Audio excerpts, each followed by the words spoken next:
about what's so special about this particular G20 summit and why 2017 is such an important year for research and development for new drugs to tackle TB. Now, before we do that, let's jump back to the election for just a second. We were looking last month at how we could influence parliamentary candidates and make them aware about our issues, about international development issues, and how we could show them that mattered in their constituency. We touched a bit on our obligation as a charity to be impartial, to not be party political.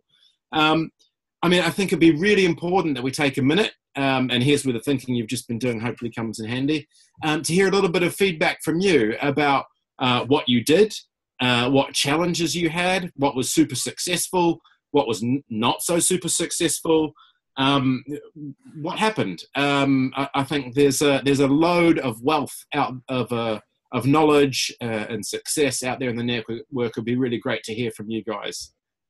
So please, let's take a minute. Who's got some feedback on last month's action? Birmingham group. Go ahead, Birmingham. Hello, it's Carrie Hurd here. I went to 4 hustings in Birmingham. I had a very sort of 3 days of hell, basically. I went to 4 hustings, 2 in the same constituency. We went with Vicky and Richard, and who's a new member of the results group. She went to her first ever hustings, and it was chaos at the Moseley hustings. It was a real bun fight, down to really a poor moderator. If you have a good moderator at a hustings, it makes all the difference. So she saw British democracy in full tooth and claw, people standing up and shouting and pointing, in complete contrast to the Harborne hustings, which was very calm, and only at the end there was somebody having a shouting match at the end. But very, very good hustings at Harborne. And we all managed to, we asked our question, and also we managed to speak to each of the candidates afterwards. And it was well worth going. The hustings were very good. What do you think, Carrie? Was it more effective to ask your question, or was it more effective to grab the candidates after, or was it both? Both. Ask the question at the hustings. It makes all the candidates sit up and think about overseas aid, which they don't normally. They usually the Northfield husting, they just asked about really local issues.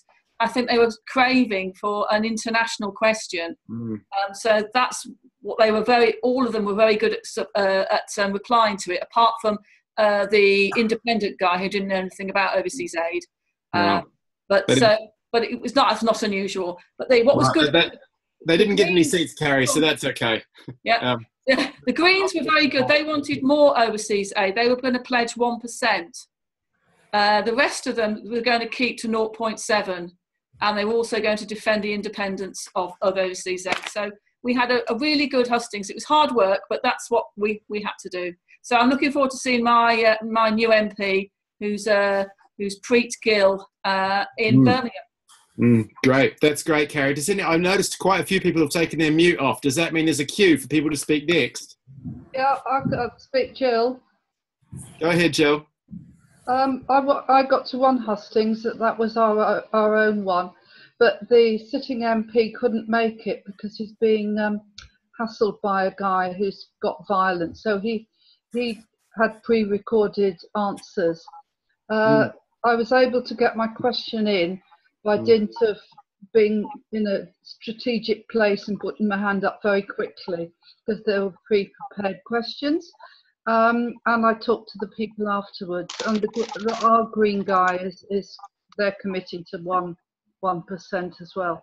But the question that I was able to ask was about whether they were proposing to merge DFID with the Department of Trade and other things.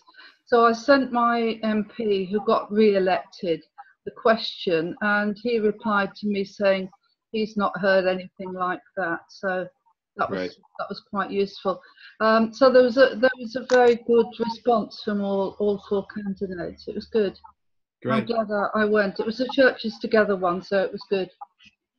So maybe we could go to somebody, Jill, I know you've been to doing loads of stuff with results for ages and probably been to numerous hustings on our behalf. Was there somebody who wants to share who for them it was their first time, or was their first time campaigning with us through a general election? Does anybody who's new to results want to give some feedback on how they found it? Or newer?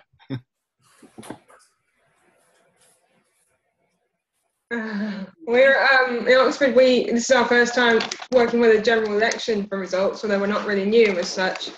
We could talk about our experience. Yeah, please go ahead. So we didn't manage to make it to any hustings or meetings, unfortunately, because it was kind of exam season and that got in the way a bit. But we did get some really positive responses from contacting our MP candidates in Oxford East. I heard from the Labour candidate, the Lib Dem candidate, and an independent candidate, and they were all quite eager to speak to us. And we got a very positive response from the lady who's now our MP. She's a Labour MP, Annalise Dodds. Great. Yeah. So I just want to read out what she said because it was quite in depth. Sorry, just a second. No, go ahead. She said, first of all, can I pay tribute to your activism and that of the other Results UK volunteers in Oxford? I think it's especially crucial to focus on the spread of TB, as you are, given that, as you say, many people are becoming resistant to it.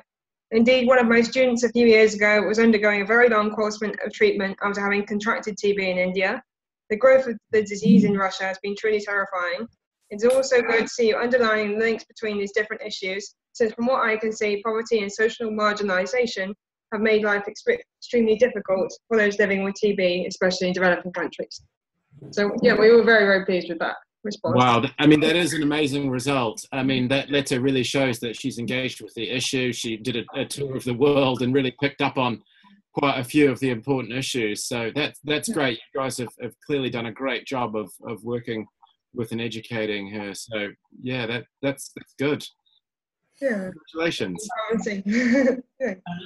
I think we've got time for one more before we need to move on with the rest of the call. Is there somebody else who's dying to share some of their successes or indeed their challenges with engaging during this really heroic? London. Oh, London. How can I miss London? Go ahead, London. Okay, so I went to my Speak up, London. You're going to have to yell or come closer. All right, okay. So I went to my first ever hustings in Hackney, which was interesting, it was good. I tried to submit my question across of would the next government change the definition of aid. Unfortunately, everyone was kind of more interested in the price of houses, but there you go. But however, on the positive side, this week the London group are going to be out on the sort of campaign trail for the More in Common event. So if we can't get the politicians, we'll go for the public. Yeah, great. And I'm actually, it's this Saturday, isn't it? It's actually happening something like 272 feet from my front door. So I will be popping down to say hello. Go London group. Looking forward to seeing you on Saturday. So look, I'm sorry. I know there's probably a few other people that have got some great stories to share. If you haven't fed that back to the office yet, do please take a moment and email in what you've been up to Naveed and the team and Maddie and everybody. If you don't tell us, we can't write it down. And if we can't write it down, we can't build the true picture of all the success that you guys are having. So it's really important. Do just drop us a line. We'd really appreciate that. But at this point in time, I think I'm going to throw it over to Naveed, who's going to talk a little bit more about some of the non-election and indeed election successes that we've been having this month. And before I do that, I do want to say, really, truly, it's precisely because you guys are able to, that you already know these issues, that you've been engaging with them for some time, that you've been reading the briefings, that you can just get out there and jump on these candidates straight away. Having that ability to do that really does make a huge difference. And as we've seen, even with quite a short election campaign called with very little notice, we can get out there and we can influence the people that are heading towards Parliament. So thanks so much for that. But I'm going to go over to Naveed just now. Naveed, take it away. Thanks, Aaron. I should say I am in the room with London. You can't see me, but I'm on the wrong side of the video camera, but I am here. So yeah, just want to reiterate, first of all, thanks for all the feedback that people have been giving around the election. There's been a few people who've already shared notes, written notes. Quite interestingly, I mean, perhaps as you'd expect, quite a lot of candidates came out in support of 0.7 because it's in all of the main party manifestos. But what I thought was interesting when I just sort of put it all side by side was seeing the sort of range of issues that candidates picked up within international development. People who are interested in health, people who are more interested in education, people who are concerned about international trade. So it's clear that quite a lot of them were quite engaged. So that's really interesting. And I think it's great for our model because it means you can then have a genuine conversation with someone who is positive to making change. So that's really good news. So for anyone who hasn't yet had the chance to feedback, you know, maybe you didn't take notes, that's not a problem, but just even a couple of lines is really useful. So just, yeah, reiterating what Aaron said on that. So thank you for those who have shared information. And I ought to say that we do also get genuinely useful political information very regularly from that kind of feedback. So please do keep that going. The next thing, actually, I wondered if I could invite the pool group to say something about their recent Queen Tea events. Sorry to put you on the spot. I know you were expecting the question, but is that okay for you to say something about that? Well, it's our traditional annual fundraising event, and it takes place in the village, about half an hour's drive away from Poole. We've been doing it since 2008. And it's run by a charity which looks after a community in the village. It's a good chance to publicise worker results because we make a big thing of displaying lots of material and talking to people. It's a good team effort. Everybody puts in a lot of hard work, making cakes, being waitressing, doing the washing up, etc., etc. And we give 20% of our takings to this charity. So after we'd given our 20%, we were able to send a cheque to Results for £640.20. So we've got quite ourselves. That's amazing. Thank you so much for that. I think thank you for sharing the pictures as well. We really enjoyed seeing those in the office. I think one of the things it shows is that there are other ways to contribute to results as well. I know it takes a lot of different people behind the scenes doing all sorts of different activities to run a thing like that. So thank you so much. That's really brilliant. Like Aaron, I'd also like to wish the London group the best of luck with the event on Saturday. I think, you know, we know better, but there are a lot of people out there who think that TB is a Victorian disease we don't have to worry about anymore, and you're going to be out there on the streets informing people of the reality just before the G20. So that's really perfect timing. So really best of luck with that. I am going to genuinely put someone on the spot now. Brighton, am I right in thinking that you've got an event planned? And forgive me if I'm wrong. Did you want to say anything? Or is there anyone who wants to say anything about any events that are coming up? Oh, yeah, and slide. Hello, Brighton here. Can you hear me okay? Yeah, we can hear you. Fabulous. I mean, I'm not sure that there's a huge amount we can say about it, but what we're going to be doing is we're going to be having a stall at an event called Connect on the 1st of July. We're still trying to get the details in place, but the idea is to raise some awareness, particularly around TB with campaign actions. But yeah, unfortunately not more details than that, but we are going to be running a stall on the 1st of July. Brilliant, thank you. Well, best of luck, and do give us a shout if there's anything you need as you plan that event. Is there anything else that anyone from around the network would like to just share while we've got the opportunity? Okay, well, I've just got one other thing, and that is, it feels like a very long time ago now, what with all of the politics in between, but massive thank you to everybody who came to the national conference and participated so enthusiastically. There was a whole lot of information to digest, and some really rich discussions, both about the external events that are the context for our work, but also about how we should behave ourselves as campaigners and how we react to that. So that was really, really good to be with you all. And I personally was particularly proud of the work that we did together on the Sunday afternoon, thinking about a grassroots manifesto, sort of in response to political manifestos. A small group of people is working on crafting those bits of thinking into a thing that we can all get behind. I don't know quite what that's going to look like yet, but do watch this space for that. So that's it from me, and I'm going to just hand back over to Aaron now. Thanks, Naveed. Before we get into the topic of this month's call, I'd like to give you all a little bit of feedback on what we've been working on here in the office. Obviously, well, maybe not obviously, but hopefully you know that what we try and do is really in parallel and in lockstep with what you do, so that really we can be greater than the sum of our parts. I mentioned one of the things that has affected us all quite a lot in the office is the election and how that's kind of messed everything up in terms of our year's planning. One of those things that we've had to replan is our education campaigning. So we are hoping to come back to that next month.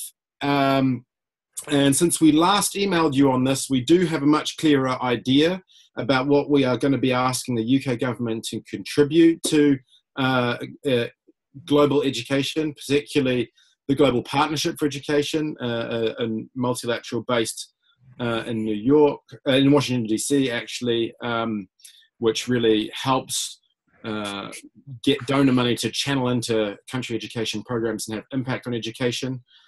So that's all going to be coming to you next month in the action materials. One other thing I'd like to update you all on is polio, the Global Polio Eradication Initiative, or GPEI. Many of you got your MP or your MEP to sign on to a joint letter to the Secretary of State, who back then was Priti Patel, around getting her to go to Atlanta in America to pledge at a big replenishment conference to get some more UK money to go into polio at the Rotary Convention that was happening then on the 12th of June, which was yesterday. As you can imagine, Priti Patel did not go because the election got in the way. Basically, it was impossible to say who was going to be in government. It was pretty impossible to say who was going to be the Secretary of State, who was going to even form a government. We were hoping the cabinet reshuffle to be all done. But really, under all the circumstances around the election, it was absolutely impossible for the UK to be able to make any pledges in Atlanta. And in fact, as you would expect, they didn't send anybody at all. That's quite sad, but that is politics. However, your work on this has absolutely not been wasted. We are hoping to use the sign-on letter imminently, because if you've been reading the news, you will have noticed that Priti Patel has in fact been reappointed as the Secretary of State for International Development, so we don't even need to change the person's name at the top of the letter. So that's going to be going to her any minute now. The other good news is that there is still an opportunity for this to have a real impact and for the UK to pledge. Yesterday in Atlanta, the UK wasn't there, but almost everybody else was. The target for that conference was $1.5 billion of money they needed to advance the fight against polio and to get it eradicated from the face of our planet. They raised $1.2 billion towards their $1.5 billion target. With the UK and the US, the Americans actually still, they're having problems of their own with their government. They're also still to pledge. So between the two of us and one or two others, we really do have a real strong chance of hitting the full target for that replenishment conference. So thank you so much for your work on polio. It's about to bear fruit after this unforeseen delay, and we will keep you posted on that. Another update I'd like to share with you is also positive. In fact, it's actually historic. We're about to have the G20 in Germany. It's the subject of this month's action. But for the very first time, as part of a G20 meeting, now remember, G20 meetings are normally focused on economic issues. So this was the this is the first ever G20 that's also focusing on health issues. And as a part of that, we actually had the first ever G20 health ministers meeting. And that is actually kind of a really big deal. Infectious diseases, as you know, they don't stop at country borders. We need collective solutions. If you look at the reach of the G20, the people that live there in those countries, the strength of those economies, this is a really, really important thing for them to be tackling. And it's great that they did that. Not just Results UK, but many other results countries around the world all worked on helping to get our issues into the communique, the message that the G20 health ministers put out as part of their messaging. The G20 government was really helpful around that. And at the end of the day, what came out of that meeting, the G20 health ministers meeting, really could have been our dream wish list. It talked about the importance of universal health coverage. It talked about the importance of health system strengthening. These are things that we really care about. And it also really prioritized and talked about having action on antimicrobial resistance. This is drug-resistant infections. This is a big priority for the UK government, in line with last year's O'Neill review on antimicrobial resistance. And actually, most importantly for us, they didn't just talk about AMR, they also talked about tuberculosis and drug-resistant tuberculosis as part of their communique. For those of you that are joining us and haven't worked on this, TB, it isn't a Victorian disease. 1.8 million people a year die from TB still. This was really an absolutely fabulous outcome from the health minister's communique. Hence this month's action following up with the leaders' communique, which builds on that great success. Now, this wasn't just Results doing this, but I tell you what, hardly anybody else was asking for this. In fact, nobody else was asking for this. So the fact that it got in there was really is down a lot to our work and to our asking. And you guys can really take some credit around this. It's a very positive step forward in the world of global health. So thank you so much for that. And can I just say, to say that we've had some influence over a G20 health ministers communique, and in fact that some of our language and some of the language that you guys have used actually made it into the communique, that generally never, ever happens. So the fact that it did, and the fact that our issues were so strongly embedded in there, was a huge, huge victory. G20 processes are complicated. They've got so many countries and so many different vested interests, but we managed to get our stuff in there. That's a huge win. Thank you so much for everything that you guys have done around that. Now we need you to go out one more time with this month's action to get that language and get those issues pushed up to the Leaders Summit, so we can get Theresa May and all the other world leaders to buy into what their health ministers have already committed to. Thank you so much for that. So here we are. We are going to now get into the meat of this month's action on the G20 Leaders Summit and talk a little bit more about what it means for drug-resistant tuberculosis. Our guest speaker this evening is none other than Results UK's own Rachel Crockett. Rachel is our Policy Advocacy Officer for tuberculosis. She has been involved in, actually, before I introduce her, Rach, are you on the call? Oh, there she is. I am on the call. Hi. Hi, Rach. So good to see you. So Rach, I've got her bio kind of in front of me. I'm not sure whether I want to read it or whether I want to just talk about her, because I work alongside her every day. Maybe I'll forgive me. I'll read a bit from some of the stuff here, so I don't miss out some of the important things she's been up to. So one of the things that has been really important for us, and why it's so great to have Rachel talking to us around this, is that around the G20, it's not just the governments. There's all sorts of other groups as well. There's the B20, business leaders from the richest 20 countries. There's the S20, which is scientists from the 20 richest nations. And there's also the C20, which is civil society organizations from these nations. Rachel has had the honor and, frankly, the quite huge responsibility of chairing the civil society group and pulling together the C20's advice to both the health ministers and the leaders' summits, as well as interacting with all the civil servants, and all the different civil society organizations right throughout all the whole of the G20 nations. She's clearly done a great job so far in some of the language in the communique, but also I think that puts her in a really, really wonderful position to be able to talk to all of you about what's been going on in Germany, what's been going on with the G20 as a whole, who's been saying what, how do we influence all this stuff. She, over the last few months, she's turned into a super expert on exactly all of these G20 processes. So, Rach, do you want to say a few words about who you are, what you do for results, and maybe your role in the G20 process that I may have missed? Yeah, no problem. So I'm not sure if this is my internet or if this is someone else's internet, but Naveed, if you're there, if you can't hear me and I start breaking up, just let me know and I'll swap over to my phone. I must also say, in London, it looks like you guys are having a party, and I'm really sorry that I went home and I chose to catch up on an episode of House of Cards before I joined you on the call, and I didn't join in with your party.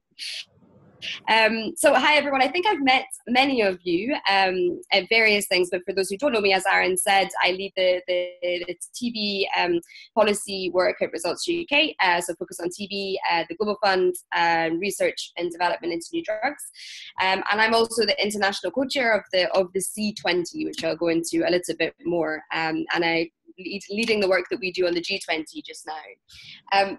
So I just wanted to start off with a disclaimer. I think the G20 is a very funny beast, and don't worry if you don't know much about it. This is the first year we've really, as Results UK, delved into it, and we're learning on the job as well. So we don't expect you to know very much at this moment. But just to highlight some of the stuff that Aaron had said before, so he's totally right in that the G20 has never really worked on health issues before. It was created after, as an aftermath of the economic crisis, to encourage kind of coordination and collaboration between the world's biggest economies. However, only started working on health during the Australian presidency in 2014 when Ebola hit. And the Australian government was kind of forced into discussing about the impact that health, either as a driver, I suppose, or a destructor of economies. So that's kind of where it started to come about. And since then, research and development, particularly into neglected diseases and drug-resistant infections, which is where we come in with TB, has been a particular interest for the G20 in the coming, the last few years. But it's really only this year, well, it definitely is only this year, that health has been really on the agenda for the German. And it's the German presidency that's really championed it and put kind of universal health coverage and the idea that everybody has the right to health, and that health is a real driver of economic stability on the table. And actually, it was the Ministers of Health meeting was the only meeting that Angela Merkel, the German Chancellor, attended in person. So that's saying something about the German commitment. So you're totally right, Aaron, as you touched upon, the outcome document or the communique of the health ministers really was very strong for the things we care about, and it had a whole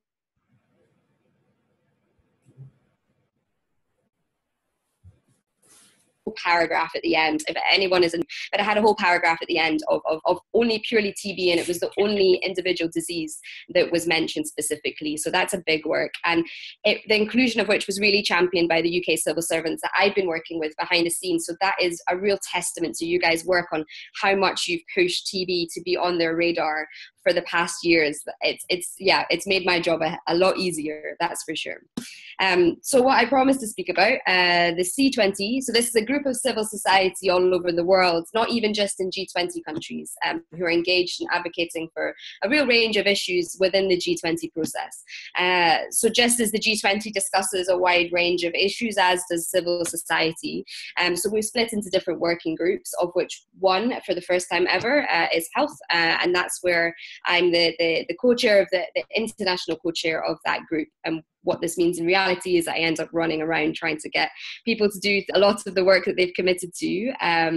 But what it really has been is that we've been able to get are issues on the table. So the C20 has had a slot in the Sherpas schedule. So the Sherpas are these people per country who are kind of guiding the process from start to finish until the Leaders Summit. So the UK has a civil servant who's a Sherpa, as does everybody else, and then they prep the way. But the C20 had a slot in their schedule in one of their meetings in March to present our recommendations, of which one of which was AMR, drug-resistant infections, and TB's position within it. So I've also been able to work with the B20 and the S20, the different other engagement groups that Aaron's been speaking about, and pressed for the successful inclusion of TB in any of their AMR discussions.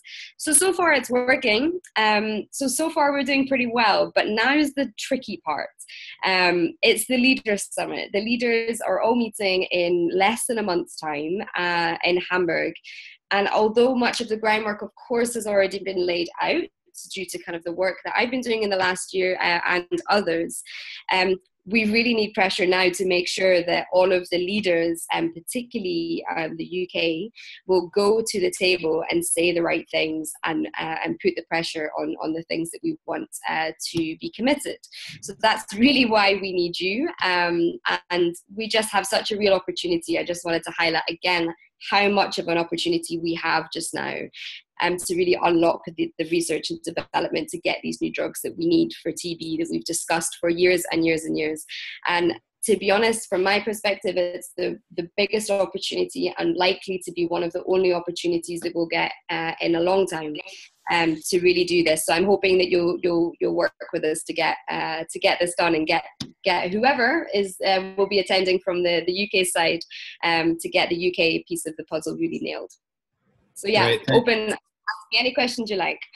Thanks, Rach. Well, we're actually going to go straight into a couple of pre-prepared questions. But while we're doing that, I'll let people know you can text questions directly to me. So you will see me glancing at my phone. Apologies for that.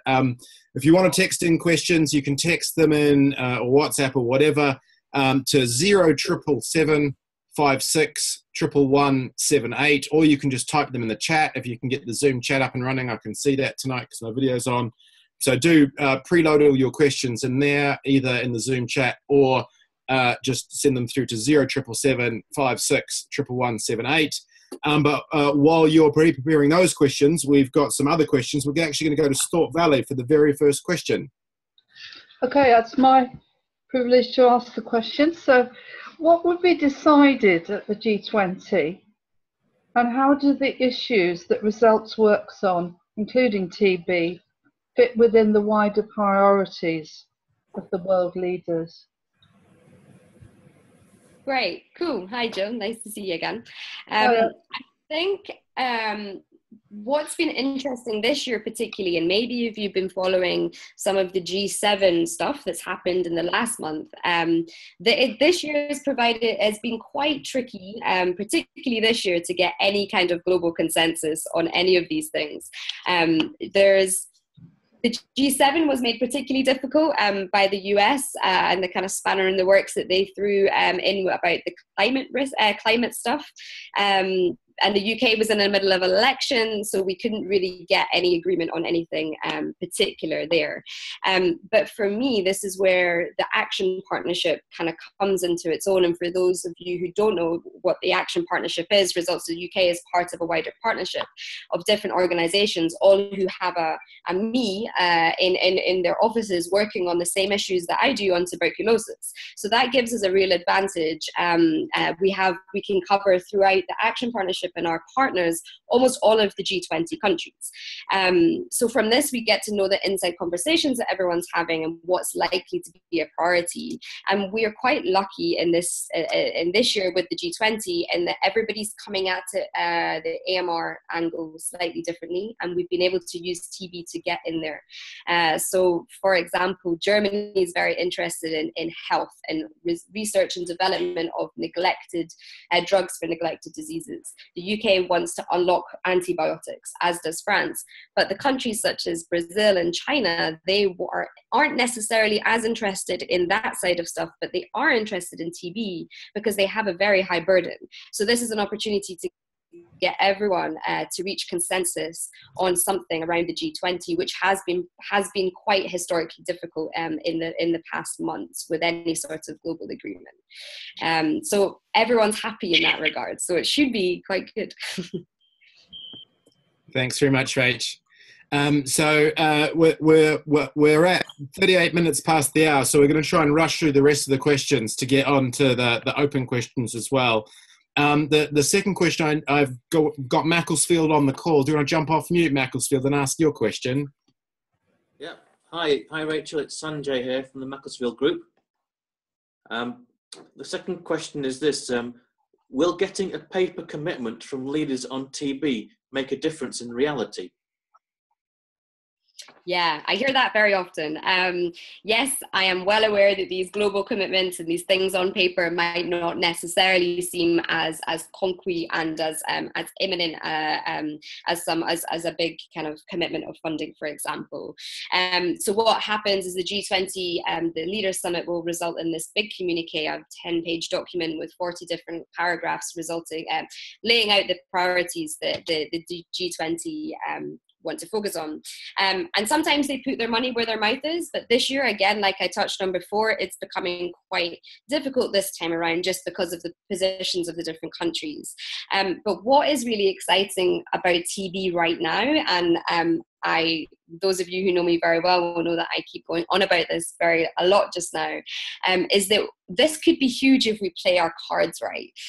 So we need two things to end TB. We need new drugs, but we also need, new tools, new drugs, diagnostics, vaccines, but we also need the high-burden countries to adopt these policies and implement the policies so the drugs that we get actually reach the people we need.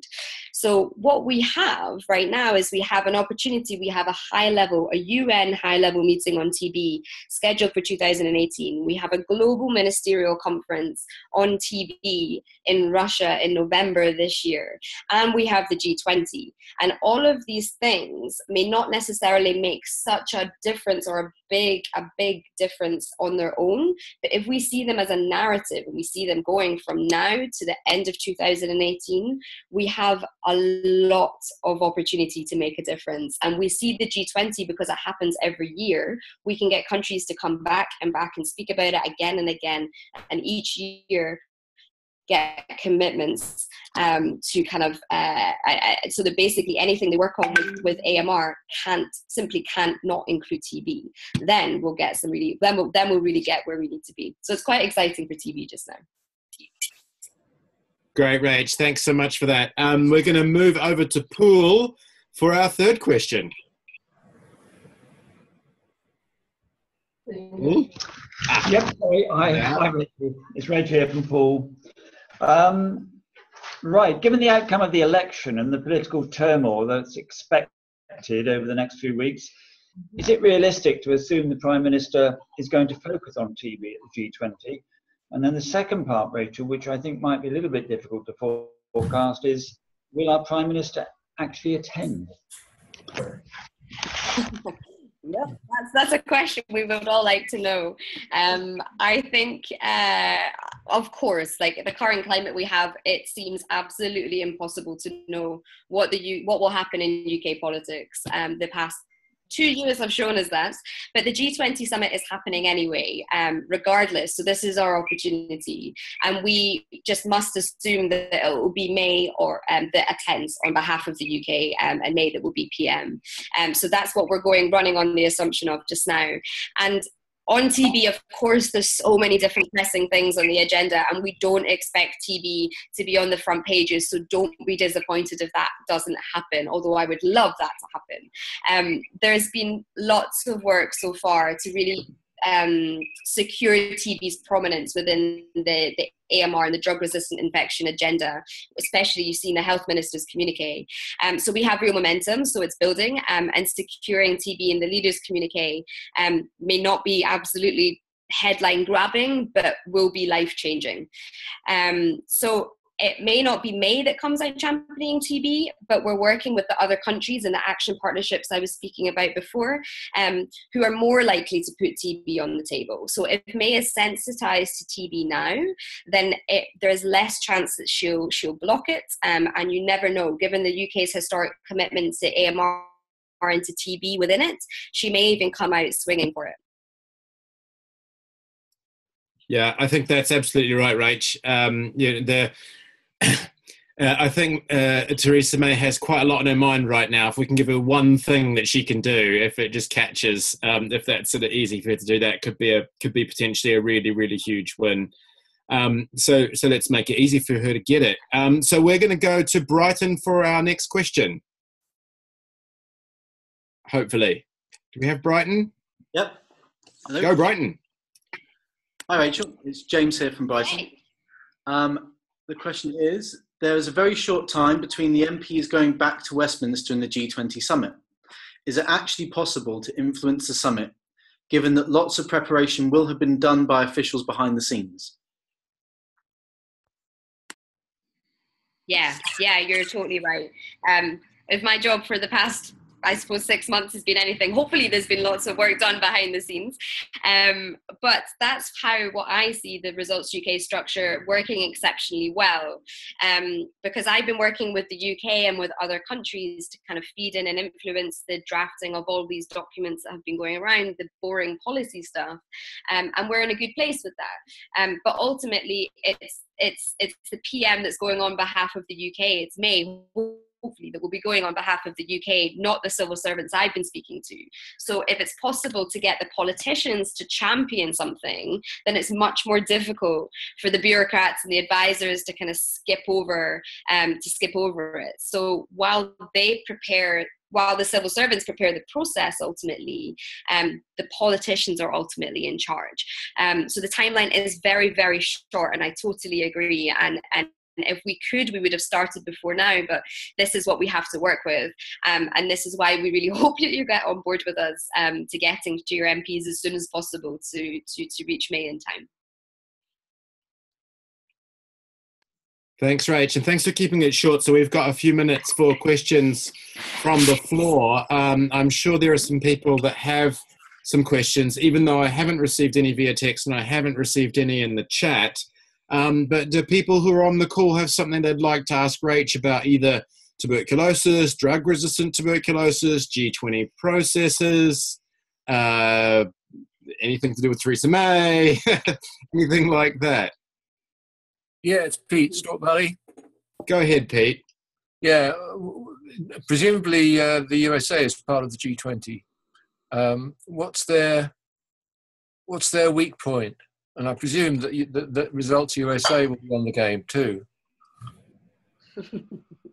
Yeah, I think, forgive me for saying, but I think the US has many weak points right now. As far as the G20 goes, I think, so obviously the climate stuff is a big sticking point, and I don't know how many of you have followed the G7, but that kind of derailed much of the process of the G7, and really that resulted in the seven countries failing to kind of reach some proper concrete stuff in their outcome document. But that was a big thing. The Italians wanted to make the G7 all about planetary health, which included climate change. So that was, the G20 isn't like that this time. The Germans aren't necessarily focusing as much on climate. So we're really hoping that they will come and Trump will come with a little bit more of an open mind. As far as TB and AMR comes, everybody wants to focus on AMR. Everybody needs new drugs. Nobody is safe from an era where we have no antibiotics to treat ear infections or underpin chemotherapy or anything. We use it for everything. So the US are interested in that. And the US are actually interested in TB. They're a huge funder of TB around the world. They give the biggest amount of money to the Global Fund, for example. So they are interested in it. And we have been working with colleagues in Results in America to really make sure that they're going on with the same language. Good. Thank you very much. Great. So I've had a question come in through the chat, Rach. Who represented the UK at the recent Health Ministers G20 meeting? Oh, sorry, say that again.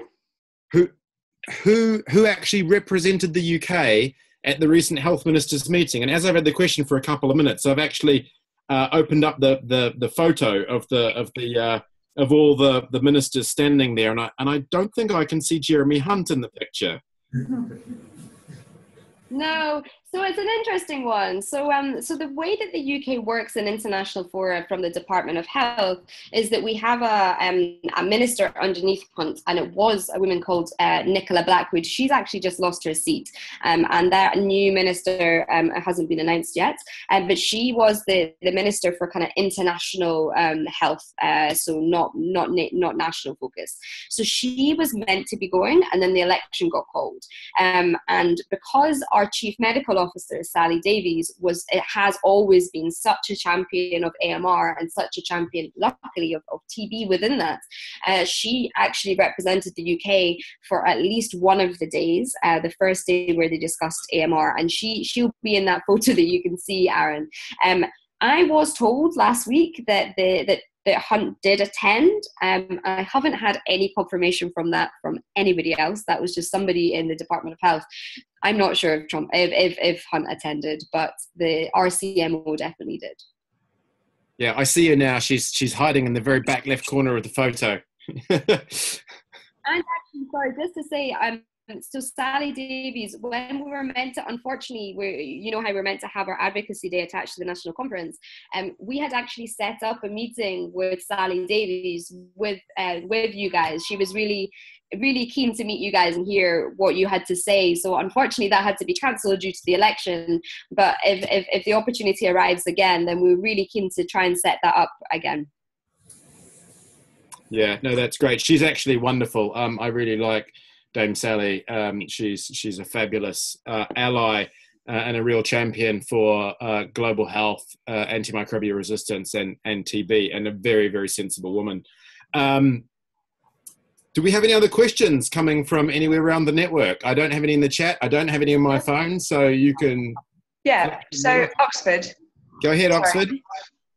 I'm not sure how I'm phrasing this. It might get a bit complicated. Okay, so I'm thinking about what you were saying, Rachel, about how at the G20 people come back each year and they can kind of basically accountability. You can say from one year to the next what people are going to do, then they come back next year and you can ask them, hold them to account for what they've done.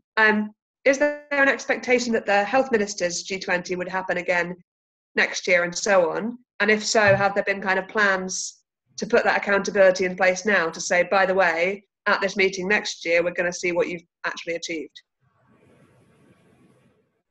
Yeah, very, very good question. And I'll deal with the health ministers in the future part of the question first. So after Germany, the next president of the G20 is Argentina. Unfortunately, it won't be as easy for me to nip over to Argentina and Buenos Aires as it has been with me going to Berlin to have those discussions. So we'll have to make more use of our partners over that side of the world. They are not as keen on including health in the G20 agenda as the Germans have, and as some other countries are. There's about a handful of countries within the G20 that don't see health position within it. So it's not 100% confirmed if health will stay as a separate track within the next G20 discussion. I think there's a lot of push. There's a lot of push from civil society. There's a lot of push from business. I think there's a lot of push. So we'll have to just wait and see what happens there. So that is a bit tricky for some of our other issues, such as polio was really included in the G20 health ministers communique this year.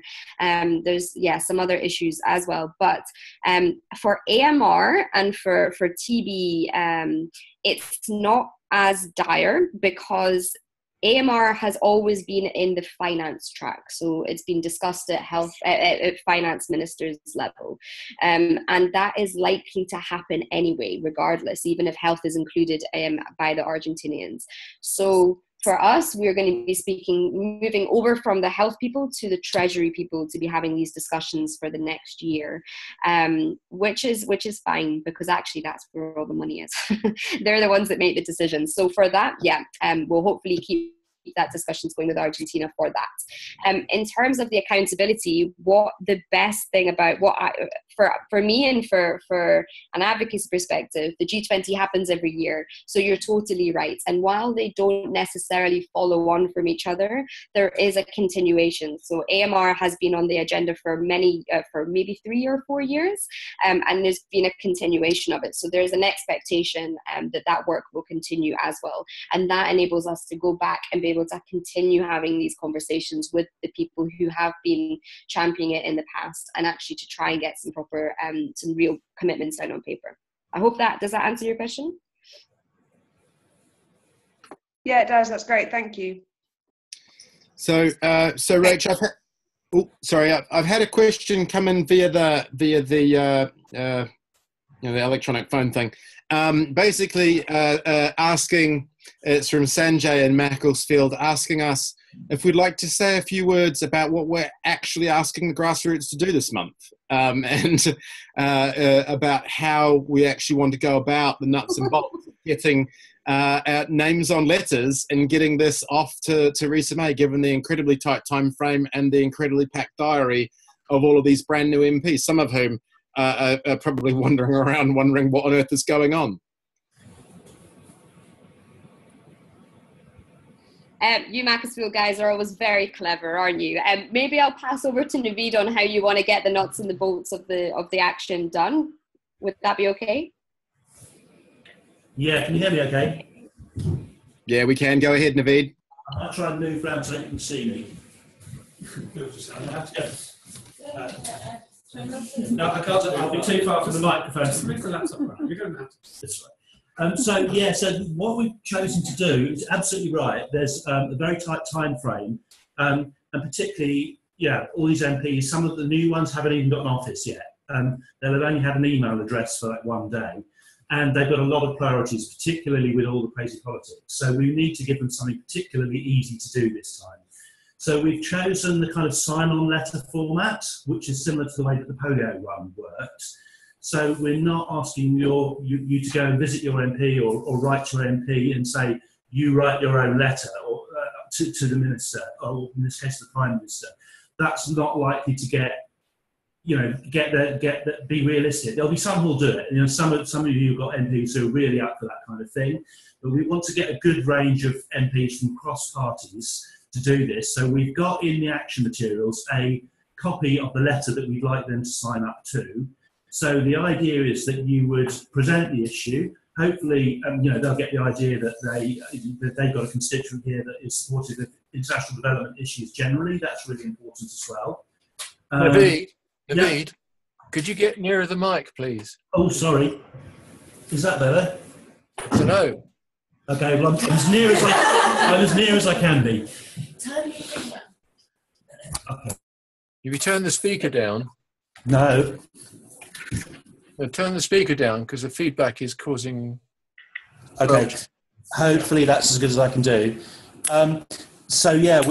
We've got this sign-on letter. The idea is that you will ask the MP if they're willing to put their name to it. So obviously you'll have to show them the text. They'll probably want to know what they're signing up to. What else haven't I said? So then it's basically as soon as they've agreed to that, the idea is that you tell us, and then we can make the arrangements for their signatures to be actually appended to the copy of the letter, which then goes off to number 10. We believe, we don't know the exact dates because they don't ever tell us these things, but we believe that the Prime Minister will be briefed on the issues. Obviously, she's not going to be a TB expert, but she'll be briefed by this civil servant that Rachel mentioned, the Sherpa, or their team, really close to the time when they go off, just before the conference on the 7th and the 8th. So sometime in that week. So we don't know when in that week. So we're aiming to have that letter with the MP signatories and sponsored by, hopefully, again, cross-party MPs in the Prime Minister's office, in front of her officials, by the end of the month. And that is why we've set that deadline of the 27th, if you've read the action materials, It is very specific and tight this time, and sorry about that. Hopefully you'll have an opportunity, you know, if you do get to meet them in person, or if you write a letter, to also just say a bit about yourself, why you care about this issue. You may have a new MP to welcome. So, you know, do it in your own way and your own words, as always. But the process is quite a specific one. Have I answered that question comprehensively enough? Yeah, I think you have, Naveed. You've done a really great job. And just, you know, I think that's actually probably, given that we've got 2 minutes left until the top of the hour, that's probably a good way to end, actually. Just to sort of, you know, on that refresher, it's the G20 is a big deal because of the great work and success we've had on the health minister's track. We've got a really good chance to influence the leaders track, even though our particular leader is distracted. We hope that's going to work in our favour by putting something that is cross-party, well-supported, well-researched, already supported by her civil servants and her colleagues, right in front of her, right before she gets on the plane. Maybe she'll read it while she's even on the plane. Wouldn't that be amazing? And so it's going to be hopefully front of mind when she walks into that room in Berlin, or at least somewhere in the back of her mind. So if someone else brings it up, she'll go, oh yes, I've read that. We can support that as the UK. So if you haven't read through the pack that we've sent you in detail, do take a minute to do that. Everything you need is in there with the sample letter. Do, when you contact your MP, let them know that we will do all the heavy lifting for them. They just need to let you know that they want to sign, and then you let us know, and we'll take it from there, because this time is tight and we want to make it super easy for them just this month. So, you know, please do make your personal connection to them. Please do let them know that they have constituents that care about these issues and that you're going to be coming back over the next 5 years. But do let them know that there's something really easy for them to do this month that's building on a whole pile of really excellent work that's been happening over the last 6 months and even longer, particularly around the G20 processes. Quick question. Very quick, Pete, go on. When you say, you know, reassure that my MP that we're going to do the heavy lifting, I don't know what it is I'm promising. Is it all obvious in the document? We will, if they let you know that they want to support the leaders to sign on to antimicrobial resistance and to fight tuberculosis, the contents of the letter that you're going to show them that's in your pack, if all they have to do is say yes, and then you let us know and we take it from there. We'll they don't need to send the letter, they don't need to stick it in an envelope, they don't even need to get their pen out. They just need to let you know that they want to sign it, and then we'll make sure that that gets in front of Theresa May with their name on the bottom of it if you let us know that that's what they've said. Does that make sense? Yep. Great. So, let's see. I'm going to just quickly check my closing remarks to make sure I'm covering everything off. Yes, Naveed's already stressed it. I've already stressed it. 30th of June is the deadline for this one, guys. So we want your MP to sign it by the 27th of June. That's a really tight turnaround. That's precisely 2 weeks from today. We know that's a really tight deadline for some of you. But come on, this is really important. It's 2 whole weeks. I'm sure you can get it done. Thank you so much for everything you've done over the election. Thank you for so much that you've done on polio. We will keep you posted, pushing through that last $300 million that we need to get to the $1.5 billion target. That's all moving forward. We live in interesting and exciting times. Thank you for taking action with us. It makes a really big difference. Enjoy the rest of your evening, and we're looking forward to speaking to you again soon and hearing from you sooner. Cheers, guys. And sorry, I should say, before we go, big round of applause and a big thank you to Rachel Crockett. She's done a great job keeping us all in the loop on this. Well, mate, thanks so much. Enjoy the rest of your evening, everybody. Cheers, guys. Thank you. Bye. Bye. Bye. Bye.